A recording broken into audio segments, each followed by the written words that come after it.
Russo, and in this video we're going to talk about Class C commercial use and HMOs, specifically how we can use permitted development to turn part of a Class C use Class E commercial building into an HMO, again, without planning permission. Now, if we have a Class E, use Class E commercial building, if you look at the legislation, if you read the legislation for permitted development Class MA and Class G, you realize that permitted development rights do not allow you specifically this type of development without planning permission. Class MA is quite clear. There's nothing you can do within that scope with Class MA permitted development rights. Class MA is where you can turn part of that building, the Class C building, into a single family home.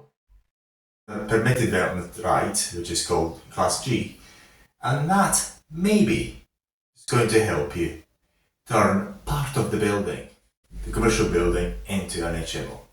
Specifically, if you read the Class G, maybe you're able to do it, because as Class G says, the use as a single family home is up to 6 people in the dwelling house, with also provision for care within that dwelling. So if you read it carefully, it seems as if it's an HMO, but it's not quite like it. So it does allow up to 6 people to live there, and it's quite specific about it, as a single dwelling house, as part of the same family, so to speak. And we believe it is actually possible to turn that single dwelling house as per part G use into an HMO. So what we plan to do is use Class G, have each room to have an ensuite, and then get a license for each unit to a license of 6-bed HMO. Remember, the licensing part of legislation is completely different from the planning permission part of the legislation. The way we are thinking about doing it is to structure the contracts of the tenants who stay in the dwelling house so that they're classed to be part of the same household. Now, we've done this sort of things in many areas of business over the years, and I'm the person who's responsible for that.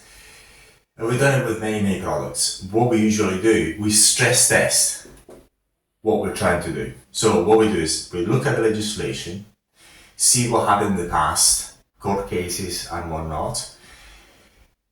If we're not quite sure what we do, we actually take whatever we're doing, submit it to the relevant councils, relevant enforcement authorities before we do it, see what they say. If they challenge it in principle, we look at the challenge and we see whether that could actually stand in court, see also the enforcement procedure for that particular part of the legislation that we're looking at.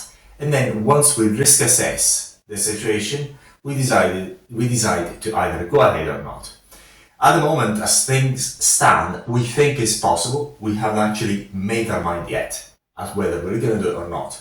But we think it is possible to actually turn, using Class G, to make it into a 6-bed house, or into a 6-bed flat with en-suites, and then make it into a sort of HMO where each person is part of the same household. And we've looked at the legislation roughly, and we think it is possible. Then we're going to actually stress test, obviously, before we do it. But this is a possibility of turning part of a use Class E into a number of HMOs.